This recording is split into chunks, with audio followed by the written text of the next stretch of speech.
చాలా మంది మిత్రులు వస్తుంటే ఏంటి నువ్వు జాగృతిలో జాయిన్ అవుతున్నావా, కవితక్క పార్టీలో జాయిన్ అవుతున్నావా అని చెప్పారు.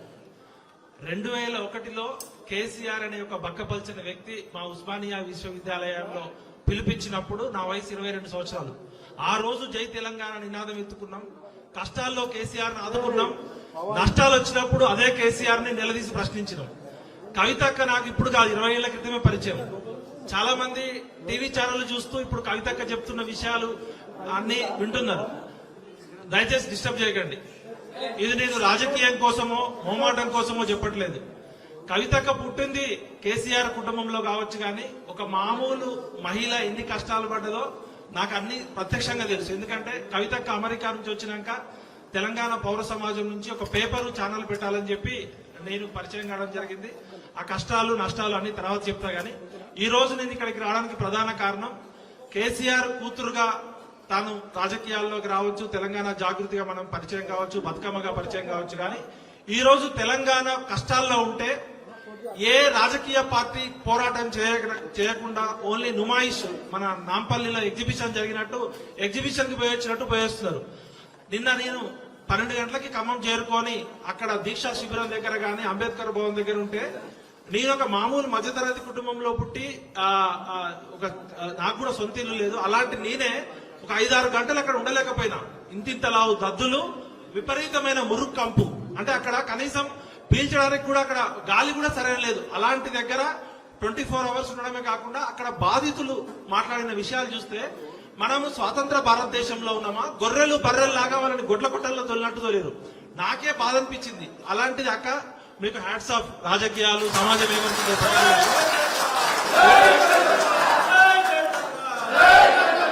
అయితే కొన్ని విషయాలు కులం మాట్లాడుకోవాల్సిన సందర్భం. కవితక్కతో నాకున్న పరిచయం ఒక సోదరిగా పరిచయము. కవితక్క మీద అందరూ అపోహలు చేసి ఆ లిక్కర్ స్కామ్ వచ్చినప్పుడు నేను కూడా మాయలో పడిపోయి నేను కూడా 4 రాళ్లు వేసిన వాడిని. అక్క దానికి క్షమాపణ చెప్తున్నా. అయితే కోర్టులు తేల్చాలి, కోర్టులు అనేవి తేల్చాలి. ఈ రోజు సిబిఐ కోర్టు అనేది చెప్పింది కవితక్క క్లీన్ చిట్ ఇచ్చింది అనేది.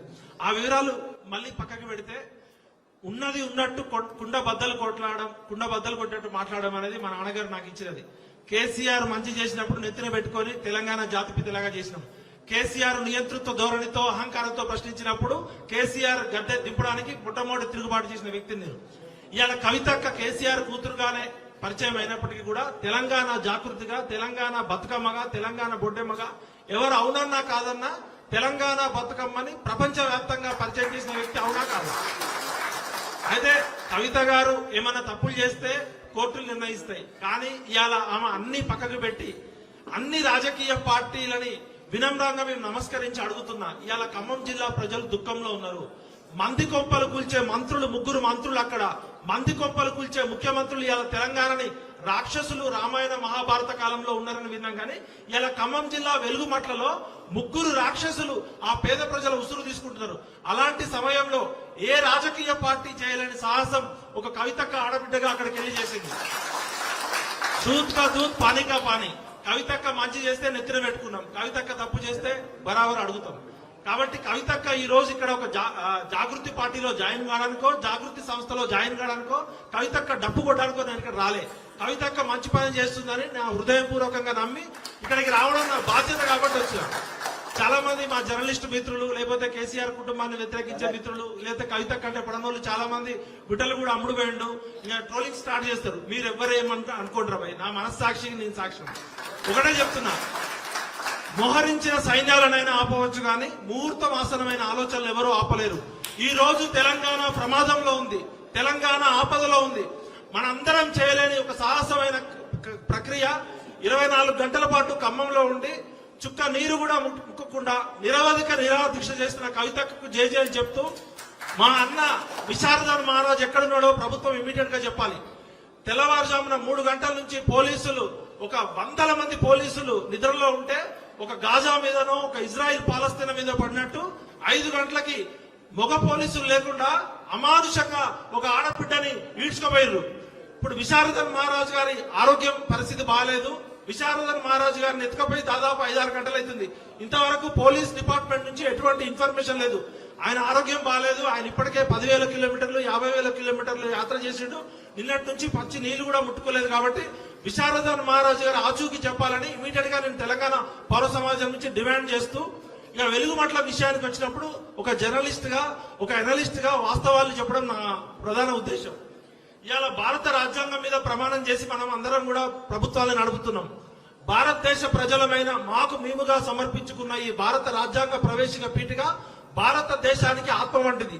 ఈ ఆత్మ ఏం చెప్తుందంటే, భారతదేశ ప్రజలైన 150 కోట్ల మందికి స్వేచ్ఛ, సమానత్వము, స్వాతంత్రము, రాజకీయ ఆర్థిక సమానత్వం కల్పిస్తుంది. కుల మత వర్గ భేదాలు లేకుండా, పేద ధనిక భేదాలు లేకుండా ప్రజలందరికీ సామాజిక న్యాయము, ఆర్థిక న్యాయము, విద్య, సామాజిక న్యాయం కల్పిస్తుందని రాజ్యాంగ ప్రవేశిక పీఠిక చెప్తుంది. మరి అలా ఖమ్మం జిల్లాలో రాజ్యాంగం అమలవుతుందా లేదా అనేది చూస్తే 1954లో కల్వల రాజారాం అనే వ్యక్తి 62 ఎకరాల భూమి లేని నిరుపేదలకి భూదానం చేసిండు. ఇలా మనకి దానాలు తెలుసు, భూదానము, అన్నదానము, విద్యాదానము, కన్యాదానము. 1954లో 62 ఎకరాల భూమి లేని నిరుపేదల కోసం భూమి ఇస్తే 78 సంవత్సరాల స్వతంత్ర భారతావనంలో ఈ ఖమ్మం జిల్లా ప్రభుత్వానికి, తెలంగాణ ప్రభుత్వానికి, ఆంధ్రప్రదేశ్ ప్రభుత్వానికి పేదలే దొరకలేదు. అంటే నిరుపేదల కోసం భూమి దానం చేస్తే ఇంతవరకు ఆ భూమిని సవ్యంగా పంచలేదంటే రాజ్యాంగం విఫలమైంది. ఒకవైపు రాహుల్ గాంధీ గారు రాజ్యాంగం పట్టుకొని కాశ్మీర్ నుంచి కన్యాకుమారి వరకు తిరుగుతారు, జోడో యాత్ర, న్యాయ యాత్ర అని చెప్పి. కానీ రాజ్యాంగాన్ని రేవంత్ రెడ్డి ప్రభుత్వం ఫైనాన్షియల్ గ్యాంగ్ రేప్ చేస్తుంది, రాజ్యాంగాన్ని డిస్ట్రాయ్ చేస్తుంది. We are shame on you mister Rahul Gandhi, we are shame on you madam Sonia ji, Priyanka ji, we are shame on you. మీకు ఎందుకు సపోర్ట్ చేసినాం? కేసీఆర్ గారు నియంతృత్వ పాలన చేస్తుండు, అవినీతి పాలన చేస్తుండు, ప్రజాస్వామ్య విలువలను తుంగలో తొక్కుతుండని చెప్పి రాహుల్ గాంధీ గారిని నమ్మి మేము 31 నియోజకవర్గాల్లో సోనియా గాంధీ గారి దూత అయినటువంటి దాస్ మున్షి, ప్రియరంజన్ దాస్ మున్షి భార్య దీపా దాస్ మున్షి గారు, ఇప్పుడున్న కాంగ్రెస్ ఇన్ఛార్జి ఆమె మన మేడం మీనాక్షి నటరాజన్ గారు, Congress working committee member doctor Ajay Kumar గారు, వీళ్ళు ముగ్గురు మా ఇంటికి వచ్చి బతిలాడారు. ఎట్టి పరిస్థితుల్లో తెలంగాణ పౌర సమాజం నుంచి మీరు సపోర్ట్ చేయాలని చెప్పి వాళ్ళు ఎన్నో హామీలు ఇచ్చారు, మేనిఫెస్టోని తుంగలో తొక్కిరు. వాళ్ళు చెప్పకుండా ఇచ్చిన హామీ ఏమంటే ప్రజాస్వామ్య హక్కుల పరిరక్షణ అని చెప్తున్నారు. ఇవాళ కవిత గారి మీద, విశారదన్ మహారాజు గారి మీద జరిగిన దాడి ప్రజాస్వామ్యానికి సిగ్గుచేటు. ఆడ పోలీసులు లేకుండా అర్ధరాత్రి తెల్లవారుజామున ఎటువంటి మానవీయ విలువలు లేకుండా బర్రెల్ని గొర్రెల్ని ఎత్తుకపోయారు. అదృష్టవశాత్తు నేను తుడిలో తప్పించుకొని ఇక్కడికి రాగలిగిన. ఇవాళ ఖమ్మం జిల్లా బ్లీడింగ్ అవుతుంది. 3 ముండమోపి మంత్రులు ఉన్నారు అక్కడ. ఇవాళ రేవంత్ రెడ్డి విగ్రహాలు పెడతా అంటుండు కదా, ఖమ్మం జిల్లా ప్రజలు ఏమని పెడుతున్నారు అంటే మంది కొంపలు కూల్చే ముఖ్యమంత్రి విగ్రహం పెట్టాలంటున్నారు. మంది కొంపలు కూల్చే మంత్రులు ఉంటే ఎంత, ఊడితే ఎంత. ఇవాళ పొంగులేటి శ్రీనివాసరెడ్డి అనే కాంట్రాక్టరు, ఆయన ఏ పార్టీ మారితే ఆ పార్టీ మారుతున్నాడు. పొంగులేటి శ్రీనివాసరెడ్డి నాకు పర్సనల్ గా బాగా క్లోజే, తుమ్మల నాకు పర్సనల్ గా క్లోజే. మీ అనుభవం ఏడికిపోయింది తుమ్మల నాగేశ్వరరావు గారు? పేద ప్రజలు, కల్వల రాజారాం అనే వ్యక్తి పేద ప్రజలకు దానం చేసిన భూమిని మీరెందుకు ఎక్కబడుతున్నారు గద్దల్లాగా? కొన్ని విషయాలు నేను రాజ్యాంగ పరంగా మాట్లాడదలుచుకున్నా. ఆయన collector Anudeep Durishetti IAS all India topper అట. వెలుగుమట్ల విషయంలో జిల్లా కలెక్టర్ పేద ప్రజలకు అందించిన రాజ్యాంగ హక్కును పాటించడంలో విఫలమయ్యాడు మరియు ప్రాథమిక హక్కులను ఉల్లంఘించాడు. మంత్రుల ఆదేశాలను పాటించాడు. ప్రాథమికంగా భూములు అనేవి ప్రభుత్వానికి లేదా ప్రైవేటు వ్యక్తులకు చెందినవి కావు. అవి పేదల కోసం పనిచేసే ఒక ట్రస్ట్ కు చెందినవి. అవేమన్నా అభ్యంతరం చెప్తే భూదాన్ ట్రస్ట్ బోర్డు అభ్యంతరం చెప్పాలి. భూదాన్ ట్రస్ట్ బోర్డు ఎటువంటి అభ్యంతరం లేకుండా మొత్తం భూమి విస్తీర్ణం 62 ఎకరాలు, కానీ పేద ప్రజల నుండి 32 ఎకరాల భూమిని బలవంతంగా స్వాధీనం చేసుకున్నాడు. మిగతా 30 ఎకరాల గురించి ఆయన మాట్లాడాడు. ఎందుకంటే మిగతా 30 ఎకరాల్లో పొంగులేటి బంధువులు ఉన్నారట, తుమ్మల బంధువులు ఉన్నారట, మంత్రుల బంధువులు ఉన్నారట. రాజ్యాంగం యొక్క ప్రాథమిక హక్కును ఉల్లంఘించడం తప్ప మరొకటి కాదు. ఆ భూమి ప్రభుత్వానికి లేదా ప్రైవేటుకు చెందినది కాదు, పేద ప్రజల కోసం చేసినది. భూదాన్లోని అనేక భూములు 28,000 ఎకరాల భూమి తెలియని వ్యక్తులు ఆక్రమించారు. వాటిలో ఎక్కువ భాగం వ్యవసాయ భూములు. ఇక్కడ ఏం చెప్తున్నా, ఈ వెలుగుమట్ల సంఘటన అనేది ఒక చిన్న సంఘటనగా చూడొద్దు. నేను ఇవాళ అన్ని పక్కకు పెట్టి, ఇగో ప్రాబ్లమ్స్ అన్నట్టు అన్ని పక్కకు పెట్టి, ఎవరు ఏమనుకున్నా పక్కకు పెట్టి ఇవాళ నేను ఇక్కడికి రావడానికి ప్రధాన కారణం మీ ద్వారా మొత్తం నేషనల్ మీడియాకి తెలవాలి. ఇక్కడ రాజ్యాంగాన్ని కూని చేస్తున్నారు, ప్రజాస్వామ్యాన్ని కూని చేస్తున్నారు. ఈ సంఘటన ఒక చిన్న ఖమ్మం జిల్లాకి పరిమితమైన వివాదం కాదు. వెలుగుమట్లలో జరిగిన ఘటన మొత్తం రాజ్యాంగ హక్కుల ఉల్లంఘన, భూ సంస్కరణల ఉల్లంఘన, పరిపాలనలో నిష్పక్షపాతం లేదనే 3 కోణాల్లో చూసే ఒక ప్రజాస్వామ్య సమస్య తెలంగాణ ప్రమాదంలో ఉంది. తెలంగాణలో డెమోక్రసీ లేదని చెప్పడానికి ఈ సంఘటన నేను ఒక జర్నలిజం స్కాలర్ గా ఎనాలిసిస్ చేస్తున్నాను. భూదాన్ ఉద్యమం యొక్క చరిత్ర మామూలుది కాదు.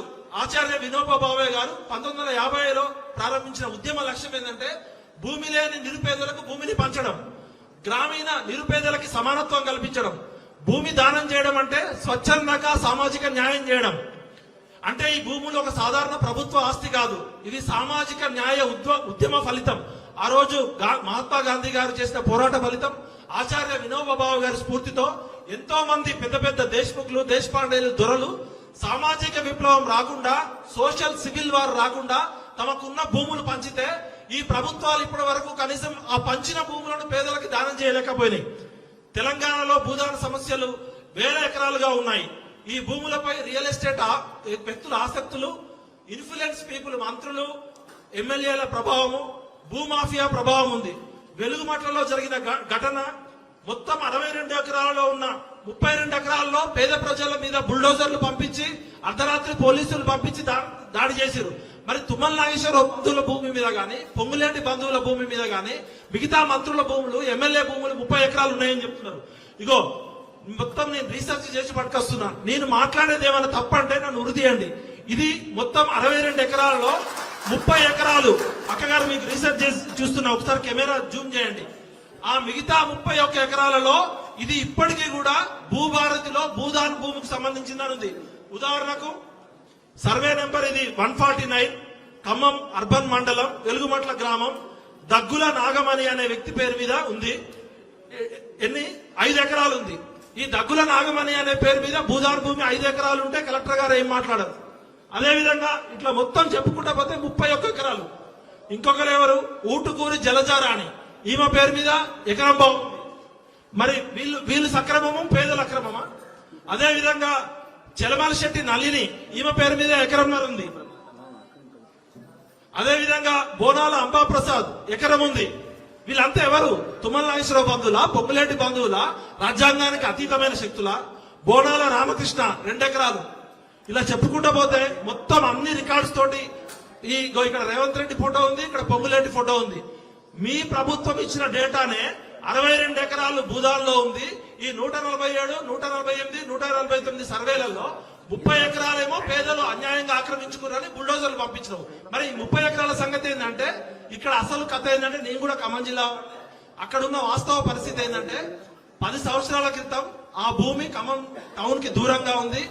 తొండలు గుడ్లు పెట్టని ఊరులాగా, ఒక గుట్టలాగా ఉంది. అప్పుడు పేద ప్రజలు పాపం కరెంటు లేకుండా, నీళ్లు లేకుండా 8 సంవత్సరాల నుంచి ఉంటున్నారంటే అంతకన్నా పేదరికానికి అర్హత ఏంటి? ఈ రోజు కరెంటు లేకుండా ఎవరైనా ఉండగలరా? మొబైల్ ఫోన్ లేకుండా ఉండగలరా? అలాంటిది దాదాపు 10 సంవత్సరాల నుంచి ప్రభుత్వం కరెంట్ ఇవ్వకపోయినా, తాగునీటి సౌకర్యం ఇవ్వకపోయినా, రవాణా సౌకర్యం ఇవ్వకపోయినా కూడా ఎటువంటి దిక్కులేని అనాథల్లాగా వాళ్ళు తమ సొంత డబ్బులతోటి పాములు కరుస్తున్నా, తేళ్లున్నా కూడా ఆ గుట్టని బాగు చేసుకొని ఎటువంటి దిక్కులేని అనాథల్లాగా ఉంటున్నారు. ఇలా ట్రైబల్ ఏరియాల్లో కూడా రాష్ట్రపతి పథకం కింద ట్రైబల్ ఏరియాలో కూడా కరెంటు తీగలు లేని ఏరియాలో కూడా సోలార్ కల్పించమని చెప్తుంది రాష్ట్రం. నార్త్ ఈస్ట్ స్టేట్స్ కు పోతే మనకి ఎక్కడైతే కరెంట్ ఇవ్వలేమో అక్కడ సోలార్ ఇస్తుంది. అటువంటి చోట ఖమ్మం పట్టణానికి ఆనుకోని ఉన్న వెలుగుమట్ల గ్రామంలో కరెంటు లేకుండా 10 సంవత్సరాల నుంచి ఉంటున్నారంటే ఇది నాగరిక సమాజానికి, ప్రజాస్వామ్యానికి సిగ్గుచేటు. We are shame on this democracy. ఎందుకంటే భారత రాజ్యాంగమేమో ప్రజలందరికీ సమాన హక్కులు కల్పిస్తామని చెప్పింది. ఖమ్మం కలెక్టరేట్ పక్కనే, కలెక్టరేట్ నీడలో ఉన్న ఈ పేద ప్రజలు అక్కడ ఉన్నప్పుడు ఆ భూమికి విలువ రాలే. ఎప్పుడైతే కలెక్టరేట్ అక్కడికి వచ్చిందో ఆ కలెక్టరేట్ చుట్టుపక్కల ఎవరు, మన టీఆర్ఎస్ లో మంత్రిగా ఉన్నాడు పువ్వాడ అజయ్ కుమార్ గారికి 100 ఎకరాలు ఉన్నాయి, పొంగులేటి శ్రీనివాసరెడ్డి గారికి 100 ఎకరాలు ఉన్నాయి, మంత్రులకి 100 ఎకరాలు ఉన్నాయి, రియల్ ఎస్టేట్ మాఫియాకి 100 ఎకరాలు ఉన్నాయి. మరి ఈ 60 ఎకరాల మీద ఇప్పుడే ఎందుకు మీకు ప్రేమ వచ్చింది? 10 సంవత్సరాల నుంచి ఎందుకు ప్రేమ రాలేదంటే ఇప్పుడు అక్కడ కలెక్టర్ అనుదీప్ దునిశెట్టి చెప్పినట్టే ఈ 30 ఎకరాల విలువ 250 కోట్లు. అంటే ఈ 250 కోట్ల విలువైన భూమిలో పేద ప్రజలు ఉండడం వాళ్ళకి ఇష్టం లేదు. కూలీ నాలి చేసుకొని కష్టం చేసుకునే ప్రజలు అక్కడ కలెక్టరేట్ దగ్గర ఎట్లుంటారు? ఈ కూలీ నాలి చేసుకునేటోళ్ళు. అది ఖమ్మంకి ఇప్పుడు బంజారా హిల్స్ అంత కాస్ట్లీ అయింది. అక్కడ 100 నుంచి 150 ఎకరాలు ఒక మంత్రికి ఉంది, 100 నుంచి 150 ఎకరాలు ఒక పొలిటీషియన్ ఉంది. వాళ్ళ రియల్ ఎస్టేట్ భూములకి ధరలు వస్తాయి. ఇక్కడ ఎకరం 5 కోట్ల నుంచి 10 కోట్లు పలుకుతుంది. ఈ కూలీ నాలి చేసుకునేటోళ్ళు, పాసి పనులు చేసుకునేటోళ్ళు, పొద్దున్న లేస్తే హోటల్లో పనిచేసేటోళ్ళు ఇక్కడ ఉంటే, అంబానీ ఇంటి పక్కన స్లమ్ ఉంటే ఎట్లుంటది అన్నట్టు ఈ నడమంత్రపు సిరొచ్చిన ఈ పొంగులేటి శ్రీనివాసరెడ్డి, ఆ పువ్వాడ అజయ్ కుమారు, లేకపోతే ఈ తుమ్మల అనుచరులు ఈ పేద ప్రజలను అక్కడ నుంచి పంపించాలనే కుట్రతోటి అక్కడ ఈ రాక్షసులు బుల్డోజర్లు పంపించారు. అంటే పేద ప్రజలు అక్కడ ఉండడం అంటే మానవత్వానికి, నాగరిక సమాజానికి సిగ్గుచేటు. Mister Rahul Gandhi, we are demanding you immediately change this cabinet, otherwise we will start revolution Janji from Telangana only. ఎందుకంటే నువ్వు చెప్పేదేమో శ్రీరంగ నూతులు. మీ అమ్మ సోనియా గాంధీ గారి మీద గౌరవంతో, మీరు రాజ్యాంగాన్ని పరిరక్షిస్తారనే గౌరవంతో మేము కాంగ్రెస్ పార్టీని అధికారంలోకి తీసుకొస్తే, కాంగ్రెస్ పార్టీ అధికారంలోకి వచ్చిన దగ్గర నుంచి కళ్ళెమ్మటి చుక్కలు వెలుగు మట్లలో చీకటి మట్ల అయిపోయింది, కన్నీటి బొట్లు అవుతున్నాయి. ఈ వెలుగు మట్లలో దాపరించిన చీకట్లు తెలంగాణ సమాజం మొత్తానికి ఒక గుణపాఠం. ఎందుకంటే ఈ రోజు వెలుగు మట్టలో జరిగింది, రేపు ఇంకో చోట జరుగుతుంది. కాబట్టి కవితక్క గారు, మీరు ప్రజాస్వామ్య స్ఫూర్తితో, రాజకీయాలకు అతీతంగా, ఇగో ప్రాబ్లమ్స్ కు అతీతంగా అందరినీ కలుపుకోవాలని చెప్పి నేను సందేశం ఇచ్చారు. అందుకని నేను ఇక్కడికి రావడం జరిగింది. విశారదన్ మహారాజు అనేట ఆయన మా నాన్నగారితో, ఆయన టీనేజ్ లో ఉన్నప్పటి నుంచి మా నాన్నగారితో కలిసి పనిచేసిండు. విశారదన్ మహారాజు నాకు బాబాయ్ లాంటోడు. రాజ్యాంగ పరిరక్షణ కోసం ఒక దళిత కుటుంబంలో పుట్టినా కూడా ప్రాణాలకు తెగించి వేల కిలోమీటర్లు, లక్షల కిలోమీటర్లు ఆయన చేస్తున్నాడు, ఆరోగ్యం బాగాలేకపోయినా. అటువంటి వారితో కలిసి కవితక్క ఇవాళ చేస్తుందంటేనే ఆమె ఎటువంటి ఇగో ప్రాబ్లమ్స్ లేకుండా, రాజకీయాలు ఆలోచించకుండా విశారదన్ మహారాజ్ చేస్తున్న న్యాయ పోరాటానికి ఒక ఆడబిడ్డగా ఆ రోజు కుమ్మెరలో ఒక చాకలి వాళ్ళ అమ్మాయికి ఏ విధంగా అయితే అన్యాయం జరిగితే అక్క డీజీపీ దగ్గరికి వెళ్ళింది, అదే విధంగా విశారదన్ మహారాజ్ తో కలిసి నిన్నటి నుంచి ఖమ్మం జిల్లా చరిత్రలో ఎవరూ చేయనటువంటి పోరాటం చేసింది. దానికి నేను కూడా గర్వపడుతున్నాను. నేను ఇక్కడికి వచ్చింది ఎవరినో పొగడానికో, ఎవరినో నిందించడానికి కాదు. న్యాయం, ధర్మం, చట్టం మీ పోరాటంలో ఉంది, మీ పోరాటంలో నైతికత ఉంది. కాబట్టి Dharma Samaj party, BC, SC, ST, JAC, Telangana Jagruthi ఇవాళ తెలంగాణ పేద ప్రజల ఉసురు పోసుకుంటున్న, మంది కొప్పలు కూల్చుతున్న రేవంత్ రెడ్డి ప్రభుత్వం కూలిపోవాలి. మార్పు వద్దు, మాకు నీ మార్పు వద్దు, నీ కాంగ్రెస్ వద్దు. మంది కొప్పలు కూల్చుతున్న 3 మంత్రులు సిగ్గుచేటు. మీరు పేద ప్రజలకి భూమి దానం చేస్తే పాపం దిక్కులేని పేద ప్రజల దగ్గర మీరు వీరముష్టి అడుగుకుంటున్నారు. మీరు వీరముష్టి మంత్రులు ముగ్గురు పేరుకి ఒక్కొక్కరు సీనియర్లు. తుమ్మల నాగేశ్వరరావు అనుభవం, ఆయన నా వయసు 47 ఏళ్ళు, నీ పుట్టక ముందు నుంచే మంత్రి. టీడీపీలో ఆయనే మంత్రి, కాంగ్రెస్ లో ఆయనే మంత్రి, టీఆర్ఎస్ లో ఆయనే మంత్రి. రేపు పొద్దున ఇంకేదన్నా పార్టీ వస్తే ఆ పార్టీలో కూడా జాయిన్ అవుతారు. సిగ్గుంటారు తుమ్మల నాగేశ్వరరావు గారు, మీకు వయసు ఉంది కానీ కనీసం సోయలేదా నీకు? నువ్వు ఒక రైతు కుటుంబం నుంచి ఒక ట్రాక్టర్ డ్రైవర్ గా వచ్చినావు కదా, పరిపాలన అనుభవం ఉందని చెప్తున్నావు కదా. ఇవాళ నువ్వు అప్పుడు దుబాయ్ పోయినావు, మరి ఇన్ని రోజులైంది సంఘటన జరిగి, కనీసం అక్కడికి ఎందుకు రాలే మిస్టర్ తుమ్మల నాగేశ్వరరావు గారు? నీ మీద, నీ అనుచరుల మీద ఆరోపణలు వస్తుంటే ఇంతవరకు ఎందుకు మౌనవ్రతం అంటిస్తున్నావు? అంటే మౌనం కూడా కుమ్మక్కు కుట్ర. తుమ్మల నాగేశ్వరరావుకి కుట్రలో భాగం ఉంది కాబట్టి ఆయన మాట్లాడట్లేదు. అదేవిధంగా పొంగులేటి శ్రీనివాసరెడ్డి గారి జీవితం ఒక పాలు అమ్ముకునే వ్యక్తి నుంచి, ఒక చిన్న కాంట్రాక్టర్ నుంచి స్టార్ట్ అయింది. పాలు అమ్ముకునేటైనా 1000 కోట్లు సంపాదించవచ్చు, కానీ పేద ప్రజలకి నీడు లేక 100 గజాల స్థలం కోసం ఉంటే అక్కడ ఉండకూడదు. పువ్వాడ అజయ్ కుమార్ గారు, మీ అక్రమాలు మాకు తెలుసు, మీ ఖమ్మం జిల్లా బిడ్డ గుర్తు పెట్టుకోండి. మీ 3 ఈ పేద ప్రజల ఉసురు తాగి, గరీబోళ్ళ ఉసురులో మీ గుండెల్లో గుణపాలు దించుతాం బిడ్డలారా. ఏమనుకుంటున్నారు? ఇది ఒక కవితక్క పోరాటం కాదు, ఒక విశారదన పోరాటం కాదు. 4 కోట్ల తెలంగాణ పేద ప్రజల ఉసురు తల్లి కొట్టుకుపోతారు. ఏమనుకుంటున్నారు? అది అక్కడికి పోతే కన్నీళ్లు దుఃఖమవుతున్నాయి. ఇలా వెలుగు మట్టి సాక్షిగా నేను చెప్తున్నాక మీరు చేసే పోరాటం ధర్మబద్ధం, న్యాయం.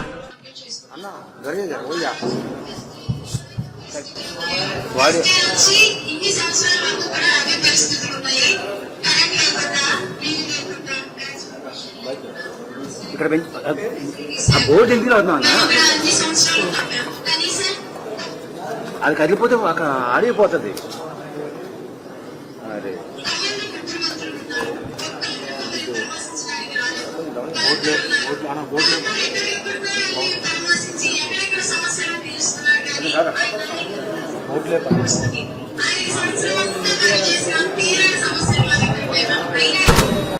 స్కూల్ ఆఫ్ గవర్నెన్స్ లో చదువుకున్న ఒక స్కాలర్ గా అడుగుతున్నా, నువ్వు అసలు సివిల్ సర్వీస్ ఎగ్జామ్ ఎట్లా పాస్ అయినావో నాకు అర్థం కావట్లే. నువ్వు రాజ్యాంగాన్ని పరిరక్షించాలి గాని పొంగులేటి శ్రీనివాసరెడ్డి చెప్పిందో తుమ్మల నాగేశ్వరరావు చెప్పిందో చేయడానికి నువ్వు అటెండర్వి కాదు, బానిసవి కాదు మిస్టర్ అనుదీప్ దురిశెట్టి. నువ్వు ఇలా ఆర్టికల్ 14 ని ఉల్లంఘించినావు, ఆర్టికల్ 21 ని ఉల్లంఘించినావు, ఆర్టికల్ 300A ని ఉల్లంఘించినావు. నువ్వు ఏ విధంగా ఉల్లంఘించినావు కూడా చెప్తాం. ఎందుకంటే నిన్ను డిఓపిటికి, డిపార్ట్మెంట్ ఆఫ్ పర్సనల్ ట్రైనింగ్ కి ప్లస్ రాష్ట్రపతి దగ్గర కూడా నీ మీద కంప్లైంట్ ఇవ్వాలక్క. ఈ కలెక్టర్ మానవ హక్కుల ఉల్లంఘన చేసిండు. జీవించే హక్కును కలరా బ్రతికే హక్కును కోల్పోవడం. ఆర్టికల్ 300A అనేది చట్ట ప్రక్రియ లేకుండా ఎవరిని వారి ఆస్తి నుండి తొలగించలేరు. ఇక్కడ ఖమ్మం జిల్లాలో సరైన పునరావాస విధానం లేదు, సరైన నోటీసు ప్రక్రియ లేదు. అదే విధంగా చట్టపరంగా కూడా ఎన్నో ప్రశ్నలు వస్తాయి. పరిపాలన నిష్పక్షపాతం జిల్లా పరిపాలన యొక్క ముఖ్యమైన లక్ష్యం. కానీ కలెక్టర్ గారు బలహీనుల మీద చర్య తీసుకున్నాడు, బలవంతులపై ఎటువంటి చర్య తీసుకోలేదు. ఇది ప్రజల్లో ప్రజాస్వామ్యం పట్ల, కలెక్టర్ వ్యవస్థ పట్ల నమ్మకాన్ని దెబ్బతీస్తుంది. ఐఏఎస్ మరియు ఐపీఎస్ వ్యవస్థ అన్నగారికి మురళీధర్ దేశపాండే అన్నగారికి స్వాగతం. ఐఏఎస్ మరియు ఐపీఎస్ వ్యవస్థ, ఐఏఎస్ మరియు ఐపీఎస్ అధికారులు తమ పదవిలో చేరేటప్పుడు రాజ్యాంగానికి విధేయతగా ప్రమాణం చేస్తారు. తుమ్మల నాగేశ్వరరావు ఇంట్లో బంట్రోతు పనిచేయడానికి, పొంగులేటి శ్రీనివాసరెడ్డి ఇంట్లో అటెండర్ పనిచేయడానికి కాదు. చట్టాన్ని సమానంగా అమలు చేయడంలో కలెక్టరు, ఎస్పీ ఫెయిల్ అయ్యారు. బలహీన వర్గాలని, పేదవాళ్లని, బలహీనంగా ఉన్న వాళ్ళని రక్షించడం రాజ్యాంగం యొక్క ప్రాథమిక సూత్రం. కానీ ఖమ్మం కలెక్టర్ గాని, ఎస్పీ గాని, అధికారులు గాని, ఆర్డీఓ గాని, ఎంఆర్ఓలు గాని మొత్తం మంత్రుల ఇళ్లలో చెప్రాసిల్లగా పనిచేశారు. We are shame on mister Anudeep Durishetti. మేము మీ మీద అమ్నెస్టీ ఇంటర్నేషనల్ మానవ హక్కుల దానికి, డెమోక్రసీ వాచ్ కి, ఈ దేశంలో ఈ ప్రపంచంలో మానవ హక్కుల పరిరక్షణకి, మహిళల హక్కుల పరిరక్షణకి, బాలల హక్కుల పరిరక్షణకి, గర్భిణీ స్త్రీల హక్కుల పరిరక్షణకి, వృద్ధుల హక్కుల పరిరక్షణ కోసం, వికలాంగుల పరిరక్షణ కోసం ఆ 700 కుటుంబాల్లో గర్భిణీ స్త్రీలు ఉన్నారు, వికలాంగులు ఉన్నారు, వృద్ధులున్నారు, మహిళలున్నారు. కనీసం మానవత్వం లేకుండా ఇవాళ మన చిన్నప్పుడు ఒక పిచ్చుక పిల్ల కింద పడిపోతేనే ఆ పిచ్చుక పిల్లని గూడులో పెట్టడానికి మనం ఎంతో ట్రై చేస్తాం. అలాంటిది గూడు లేని గరీబోళ్ళని గుణపాలు దించి, వాళ్ళ గుండెల్లో గుణపాలు దించిన పొంగులేటి ఖబర్దార్, తుమ్మల ఖబర్దార్, మిస్టర్ రేవంత్ రెడ్డి ఖబర్దార్. మంది కొంపలు కూల్చే మంత్రులు కూలాలి, మంది కొంపలు కూల్చే మంత్రులు కాంగ్రెస్ కూలిపోవాలి. మీ మార్పు వద్దు, మీ కాంగ్రెస్ వద్దు. ఒకటే ఇప్పుడు ఆచార్య వినోబా భావే గారు భూమి గురించి మహాత్మా గాంధీ గారు చెప్పి నేను క్లోజ్ చేస్తా, ఎందుకంటే చాలా మంది పెద్దలు వచ్చారు. మహాత్మా గాంధీ గారు భూమి గురించి ఏం చెప్పిందంటే, ఈ భూమి మీద ప్రతి మనిషి అవసరాలను తీర్చేంత భూమి ఉంటది. కానీ పొంగులేటి శ్రీనివాసరెడ్డి భూమాఫియానో, లేకపోతే తుమ్మల నాగేశ్వరరావు భూమాఫియానో, లేకపోతే పువ్వాడ అజయ్ కుమార్ భూమాఫియానో కాదు.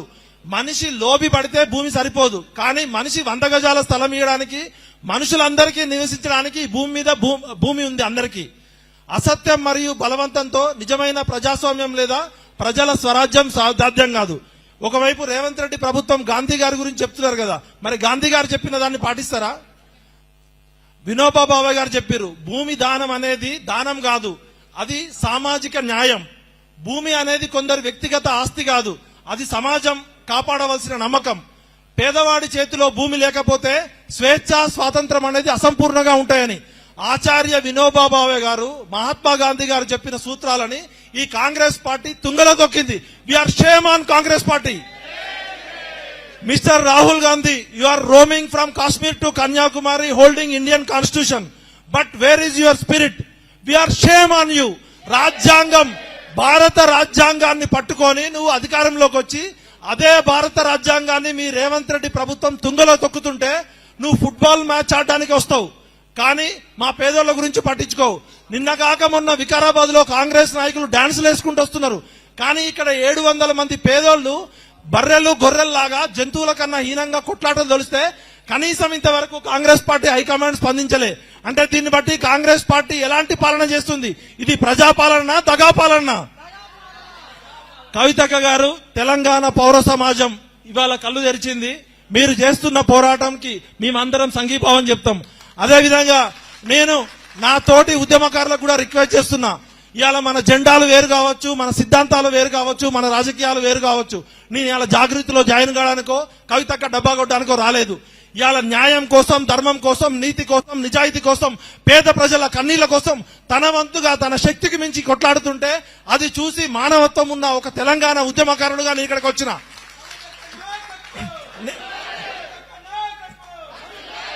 తెలంగాణ పౌర సమాజానికి నేను కాళ్ళను మొక్కి వినమ్రంగా నమస్కరిస్తున్నా. కవిత గారితో మీకు రాజకీయ సిద్ధాంతాలు, ఆమెతో మీకు ఈగో ప్రాబ్లమ్స్ ఉంటే పక్కన పెట్టండి. ఇవాళ విశారదాన్ మహారాజాన్ గారు, కవిత గారు చేస్తున్న పోరాటం న్యాయమైందని నేను నమ్ముతున్నా. పాషం యాదగిరి సారు, మా పృథ్వన్న, తొలి వెలుగు రఘు, మీరు చేసిన పోరాటం మంచిదే. నేనేమంటున్నా అంటే కలిస్తే నిలుస్తాం, నిలిస్తే గెలుస్తాం, విడిపోతే పడిపోతాం, పడిపోతే ఓడిపోతాం. కాబట్టి వెలుగుమట్ల ప్రజల కోసం ఇవాళ ఎటువంటి ఇగో ప్రాబ్లం లేకుండా తెలంగాణలో ఉన్న అన్ని పౌర సమాజంలో ఉన్న అన్ని ప్రజా సంఘాలు కలిసి రావాలి. కవితక్క నాయకత్వం కోసం ఇక్కడికి రాలే, ఆ సమస్య పరిష్కారం కోసం ఇక్కడ మిగతా రాజకీయ పార్టీలు వచ్చి షో చేస్తున్నాయి. నేను వస్తే ఆ సమస్య పరిష్కారం చేస్తానని విశారదన్ మహారాజన్ గారు, కవిత గారు అక్కడ భీష్మించి కూర్చుకున్నారు. తెలంగాణ సమాజంలో 4.5 గంటల పాటు ఎండలో మొత్తం ఖమ్మం జిల్లాలో ఉన్న ఖమ్మం ట్రాఫిక్ మొత్తం స్తంభించిపోయింది. పోలీసులు, జర్నలిస్టులు మిత్రులు నాకు చెప్తున్నారు, ఇంతవరకు తెలంగాణ ఉద్యమ చరిత్రలో కూడా ఖమ్మంలో అంతసేపు ట్రాఫిక్ స్తంభించిపోలే. అలాంటిది ఖమ్మం పట్టణంలో ఎటువంటి కవిత గారు ఒక 100 మంది 1000 మందితో రాలే. అక్కడ ఉన్న కొద్ది మంది వ్యక్తులతోటి, అక్కడ ఉన్న బాధితులతోటి, నిజమైన బాధితులు మహిళలు ఇలా కానిస్టేబుల్ మీద తిరగబడ్డారంటే వాళ్ళ కడుపు గోస, వాళ్ళ గోస అర్థం చేసుకోండి. రేవంత్ రెడ్డి గారు, మీకు కూడా భార్య ఉంది, మీకు కూడా పిల్లలు ఉన్నారు, మీకు కూడా మనవాళ్ళు ఉన్నారు. దయచేసి ఆడవాళ్ళ ఉసురు తగలకండి. ఒక్క ఆడబిడ్డ ఉసురు తగిలితేనే ఏమైందో ఇలా చూసినాం. అలాంటిది 700 మంది పేద ప్రజల కన్నీళ్లు తగిలితే మీ కుటుంబానికి మంచిది కాదు. రేవంత్ అన్న, ఇమీడియట్ గా నువ్వు చర్య తీసుకుంటావా? లేకపోతే నీ విగ్రహం కూడా పెడతాం. మంది కొంపలు కూల్చిన ముఖ్యమంత్రి విగ్రహం అని పేద ప్రజల దగ్గర చందాలు వేసుకొని నీ విగ్రహం పెడతాం. ఇలా పొంగులేటి శ్రీనివాసరెడ్డి భిక్షాటన చేసి నీ విగ్రహం పెడతాం. మంది కొంపలు కూల్చే మంత్రి అని. ఇలా తుమ్మల నాగేశ్వరరావు అనుభవం ఉంది, వయసులో 70 ఏళ్లుంది. దేనికి నీకు సోయలేదా? పేద ప్రజల కన్నీళ్లు కావాలా? నేను చెప్తున్నా, మీ చరిత్ర DNA మొత్తం నాకు తెలుసు. ఒక ట్రాక్టర్ డ్రైవర్ 1000 కోట్లు సంపాదించవచ్చు, ఒక సైకిల్ మీద పాలమ్ముకునేటోడు లక్షల కోట్లు సంపాదించవచ్చు, ఒక హరికథలు బుర్రకథలు చెప్పుకునేటోడు మంత్రులు కావచ్చు. కానీ పేద ప్రజలు 100 గజాల స్థలంలో ఉంటే ఎందుకురా మీకంత ఉసురు? పేద ప్రజలు ఉసురు తీసుకుంటారా? ఖబర్దార్ కొడకల్లారా. నేను యువతకి, తెలంగాణ సమాజానికి, కవులు, రచయితలు, కళాకారులకి, ముఖ్యంగా సోషల్ మీడియా వైరస్ కి చెప్తున్నా, ఇది రాజకీయాలకి, సిద్ధాంతాలకి అతీతంగా 4 కోట్ల పేద ప్రజల కన్నీరు ఇలా వెలుగుమట్టలో వస్తుంది. ఇలా కాంగ్రెస్ పార్టీ వచ్చిన దగ్గర నుంచి పేద ప్రజల కన్నీరు తీసుకుంటుంది. నరకం చూపిస్తున్నారు. ఎప్పుడు బుల్డోజర్ వస్తుందో, ఎప్పుడు హైడ్రా వస్తుందో, ఎప్పుడు ఎవడొచ్చి కూలగొడతాడో అని నిద్రలేని రాత్రులు గడుపుతున్నారు. కాబట్టి అక్క, ఈ పోరాటం ఒక్క వెలుగుమట్లకే కాదు, మొత్తం మూసీ నది మీద 1,00,000 కొంపలు కూలగొట్టడానికి ఈయన బయలుదేరుతున్నాడు. కాబట్టి రేవంత్ రెడ్డి గారు, మీకు రిక్వెస్ట్ చేస్తున్నాం, డిమాండ్ చేస్తున్నాం, ఇప్పటికైనా మీరు అభివృద్ధి నమూనాను మార్చుకోండి. మీది రేవంత్ రెడ్డి అన్నా, రేవంత్ అంటే నేనున్నా అన్నోడు తూతూ చీచి అంటున్నారు. ఇది రాక్షస పాలన, ప్రజాపాలన? ఇది విధ్వంస పాలన, అభివృద్ధి పాలన? Shame on you Revanth Reddy. దయచేసి, నాకు వ్యక్తిగతంగా ఎవరి మీద కోపం లేదు, కానీ మీరు చేస్తున్న చర్యలు మానవత్వానికి, ప్రజాస్వామ్యానికి, నీతికి, న్యాయానికి, ధర్మానికి వ్యతిరేకంగా ఉన్నాయి. కాబట్టి మీరు మంత్రులైనా, ముఖ్యమంత్రులైనా తెలంగాణ ఒకసారి తెగించి మరలబడ్డదంటే కొడకల్లారా, జంజీ ఉద్యమం ఇక్కడ నుంచే స్టార్ట్ చేస్తాం. ఎవడు అడ్డొస్తాడో చూస్తాం. ముఖ్యంగా సోషల్ మీడియాలో యాక్టివ్ గా ఉన్న విద్యార్థులకి నేను యూత్ కి రిక్వెస్ట్ చేస్తున్నా, ఇది కవితక్క తన ఆస్తుల కోసం పోరాటం చేయట్లే, విఠల్ నా ఆస్తుల కోసం పోరాటం చేయట్లే. ఇక్కడ ఉన్న అందరూ పేద ప్రజల ఇళ్లు కాపాడడం కోసం చేస్తున్నారు. కాబట్టి మీరు కూడా సోషల్ మీడియాలో ట్యాగ్ చేయండి, shame on Rahul Gandhi, shame on Revanth Reddy. ఈ ట్వీట్లు 4 కోట్ల మంది ప్రజల్లో 1 కోటి మంది ట్వీట్ చేయాలి. ఇది ప్రపంచంలోనే ప్రజాస్వామ్య పరిరక్షణ కోసం. భారతదేశం ప్రపంచంలోనే అతిపెద్ద ప్రజాస్వామ్య దేశం. భారత రాజ్యాంగం ప్రపంచంలోనే అతిపెద్ద లిఖిత రాజ్యాంగం. అలాంటి రాజ్యాంగానికి ప్రమాదం ఉంది. తెలంగాణ ప్రమాదంలో ఉంది. సేవ్ తెలంగాణ, సేవ్ డెమోక్రసీ, జై తెలంగాణ. అక్క, మీరు నిజాయితీగా కొట్లాడినప్పుడు మీ లాఠీ దెబ్బకి మేము మొదటుంటాం. ఎవరు కాళోజీ ఒకటే చెప్పిండు. కాళోజీ నారాయణరావు ఏం చెప్పిండు? ప్రాంతేతరుడు మోసం చేస్తే ప్రాంతం నుంచి తరిమి కొట్టమన్నాం. ఆంధ్రలో వెళ్ళిపోయారు. ఇవాళ ప్రాంతం వాళ్ళే మనని మోసం చేస్తున్నారు. కాబట్టి ఖబర్దార్ కొడకల్లారా, ప్రాంతంలోనే పాత్ర పెడతాం. కాళోజీ గారు ఒకటి, కాలంబు రాగానే కాటేసి తీరాలన్నాడు. ఇవాళ పంచభూతాలని పగబట్టిరు. గాలి, నీరు, నేల, sand mafia, land mafia, liquor mafia, లేకపోతే ఎడ్యుకేషన్ మాఫియా, ఎన్ని మాఫియాలను తట్టుకోవాలి, ఇంకెంతమంది పోరాటం చేయాలి? 48 వీర తెలంగాణ సాయుధ పోరాటం నుంచి నేటి వరకు పోరాటాలు ఘనంగా ఉంటున్నాయి, ఫలితాలు క్షీణంగా ఉంటున్నాయి. కాబట్టి మనం పోరాట స్వరూపాన్ని కూడా మార్చాలి. ఈ రోజు మీరు 5 నెలలు జైల్లో గడిపిర్రు. మేము నిన్న రాత్రి కనీసం అక్కడ 6 గంటలు ఉండలేకపోయినాం. జైల్లో గడిపినప్పుడు మీకు మానసికంగా ఎంతో పరివర్తన వచ్చి ఉంటది. తిహార్ జైల్లో ఒక మహిళ ఉండడం అంటే మామూలు విషయం కాదు. మేము కూడా చెంచల్గూడ జైలుకు పోయినాం, చెర్లపల్లి జైలుకు పోయినాం. అక్కడ ఉండే ఫెసిలిటీస్ వేరు. కానీ 5.5 నెలలు ఉండడం అంటే ఆ బాధతో, పేద ప్రజల హృదయంతో, ప్రజలకి మంచి పని చేయాలనే పరివర్తనతో వచ్చిన కవితక్కని స్వాగతిద్దాం. ఎందుకంటే మనుషులు ఎవరైనా తప్పు చేస్తారు, కానీ చేసిన తప్పును ఒప్పుకొని క్షమాపణ చెప్పిన వాళ్ళే నిజమైన నాయకులు. ఇవాళ ఉద్యమకారుల విషయంలో ఏ రాజకీయ నాయకుడు క్షమాపణ చెప్పలే. కవితక్క నిండు మనసుతో నాకు తెలంగాణ సమాజం మొత్తానికి క్షమాపణ చెప్పింది. అవునా కాదా? మనుషులు అన్నప్పుడే కొన్ని తప్పులు జరుగుతాయి. మనం రోబోలు కాదు, మనమేం దేవుళ్ళం కాదు. కానీ జరిగిన తప్పుని పశ్చాత్తాపం తెలుసుకొని ఇవాళ తెలంగాణ సమాజంలో పేదోళ్ల పక్షాన నిలబడి కొట్లాడుతున్న కవితక్కకి నా మనస్ఫూర్తిగా అండదండలు చెప్తా. ఇక రేపటి నుంచి ట్రోలింగ్లు స్టార్ట్ చేస్తారు. బిడ్డలు 100 కోట్లకు అమ్ముడు పోయిండు, 50 కోట్లు. అరే, మీరు చేసే విమర్శలు నా ఇంటికతో సమానం. ఎందుకంటే నా మనస్సాక్షికి నేను ఆన్సర్. ఒకటి, నేను నిజంగా అమ్ముడు పోయిన రోజు నన్ను ఉరిదీయండి. నిజాయితీగా కొట్లాడే ఎవరికైనా కవితక్క సపోర్ట్ చేయాలని కోరుకుంటూ నాకు ఈ అవకాశం కల్పించినందుకు జై Telangana, save democracy, save Telangana.